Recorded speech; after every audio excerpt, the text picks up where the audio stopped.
Coba bayangin kamu beli koin kripto nih satu, terus koin itu naik 2, 3 sampai 4 kali lipat dalam waktu sebulan. Selain kamu yang seneng banget, siapa orang lain yang seneng karena harga itu naik? Temenmu, keluargamu, sahabatmu? No, bukan. Yang paling seneng adalah pemerintah, terutama Jenderal Pajak.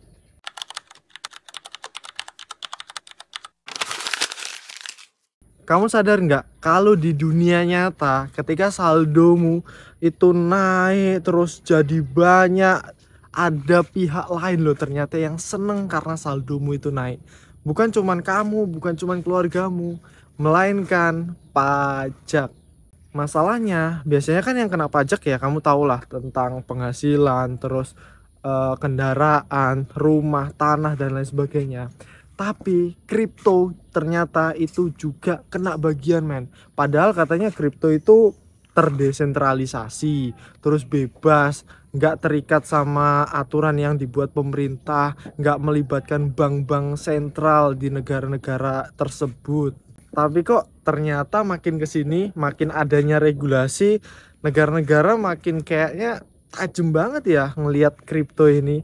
Entah peluang untuk ambil cuan atau terus sampai sejauh mana sih sebenarnya negara itu ambil bagian. Dan sebenarnya yang harus ikut bayar tuh siapa aja sih? Semuanya atau yang ketahuan aja?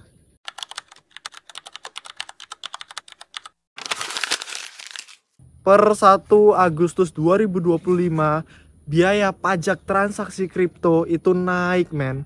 Kalau kamu transaksi kripto pakai platform atau exchange dari dalam negeri, sebelumnya itu PPh-nya itu cuman 0,1%. Tapi karena ada kenaikan ini jadi 0,21%. Kalau kamu pakai exchange dari luar negeri itu lebih tinggi lagi men. Itu sekitar 1%. Di sisi lain, PPN untuk pembelian kripto itu sekarang dihilangkan. Kan tadinya itu ada 0,11 sampai 0,22% lah untuk PPN pembelian kripto. Nah, sekarang itu dihilangkan. Tapi bukan berarti itu semua bebas PPN, men. Untuk penambang, PPN jasa verifikasi transaksi itu naik jadi 2,2%. Dan mulai tahun 2026 PPh 0,1% untuk penambang itu akan dihapus dan akan dilebur atau dimasukkan ke pajak penghasilan aja. Kenapa aturannya bisa berubah? Karena emang status kripto di Indonesia itu berubah men. Yang tadinya kripto di Indonesia itu cuman masuk ke komoditas digital kayak emas lah komoditas. Tapi sekarang udah masuk ke instrumen keuangan yang dimana itu diawasi oleh OJK. Dulu karena kripto itu adalah dicap sebagai komoditas di Indonesia, itu full diawasi sama Bapeti. Tapi sekarang karena udah termasuk kategori instrumen keuangan, Bapeti bersama OJK ikut mengawasi tentang kripto. Jadi di atas kertas kripto itu masih belum boleh buat transaksi di Indonesia lah. Tapi kalau buat investasi dan trading gimana? Silahkan. Asal lewat jalur yang resmi dan juga bayar pajak.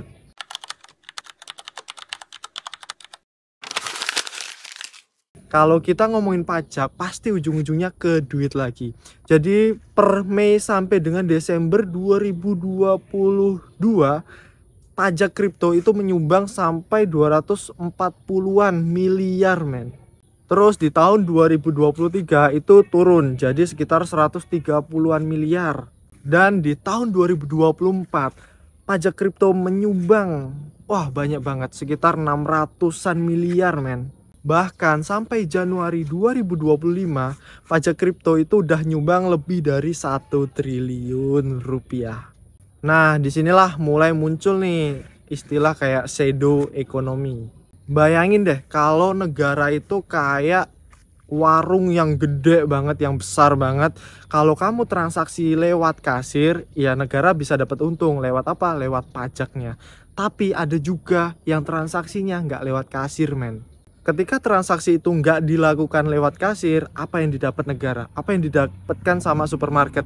Nggak ada, ya cuman hah? Kok barangnya kurang ya? Uangnya kemana ini?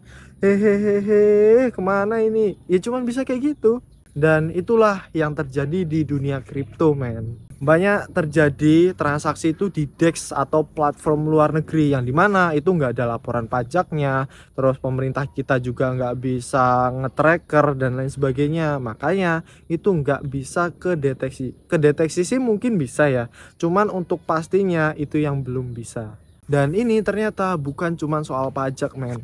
Kalau kita lihat kripto, mungkin kita cuma lihat koin, terus Bitcoin, Ethereum, Solana mungkin ya. Tapi untuk orang yang punya duit banyak, kripto bisa dijadikan sebagai alat cuci uang. Selain buat alat cuci uang, kripto juga bisa untuk hal-hal lain, men. Sebagai pendanaan yang ke hal-hal apa ya? Kalau di film-film itu ya, di drakor itu ya, kripto bisa digunakan untuk pendanaan kampanye, men. Karena kan emang susah kan di tracker, karena kalau cuman transfer antar bank bisa lah, gampang lah pemerintahan untuk ngecek itu. Tapi kalau pakai dompet kripto, apalagi dompetnya di luar negeri, itu makanya kenapa pemerintah terutama di Indonesia itu cukup agresif untuk masuk ke dunia kripto. Hey man, yang diawasin itu bukan cuman kita, retail kecil ini, tapi retail besar yang bermain dan memanfaatkan teknologi atau platform untuk keuntungan mereka serta mengurangi apa yang akan negara ini dapatkan. Banyak kok perusahaan-perusahaan di kota-kota sana menggunakan ahli accounting, ahli pajak dan lain sebagainya untuk mengurangi pajak mereka. Sedangkan kita nggak paham seperti itu, kita bayar pajaknya full.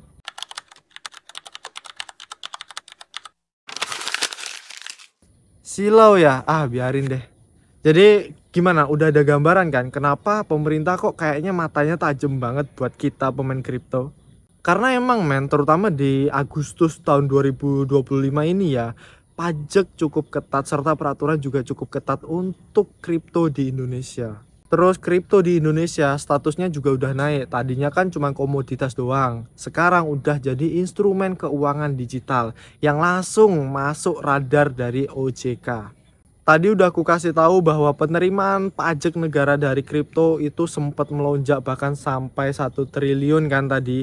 Tapi sekarang penerimanya lagi turun. Mungkin karena emang ekonomi kita lagi lesu. Terus apa yang sedang terjadi di dunia kripto juga bikin orang lagi males buat jual beli. Masih banyak yang hold. Dan shadow ekonomi masih jadi masalah yang besar. Menurutku pajak itu wajar kalau pemerintah mau ikut memanfaatkan perkembangan kripto ini.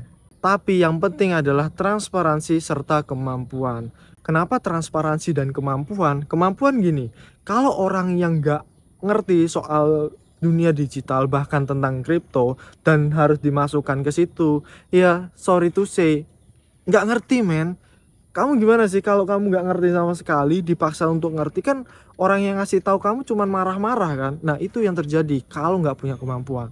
Terus transparansi, jadi pajak dari dunia kripto ini yang udah gede juga, ini harus transparan, yang dimana penggunaannya itu untuk apa, terus penyalurannya itu untuk bagaimana, itu harus lebih transparan. Karena kita tahu di negara tercinta kita kasus korupsi itu masih jadi apa ya, tumor lah dalam tubuh NKRI ini. Karena gini, ibaratnya korupsi itu koreng untuk orang obesitas, yang dimana kalau itu nggak disingkirin, akhirnya kalau korengnya di tangan ya tangannya harus hilang.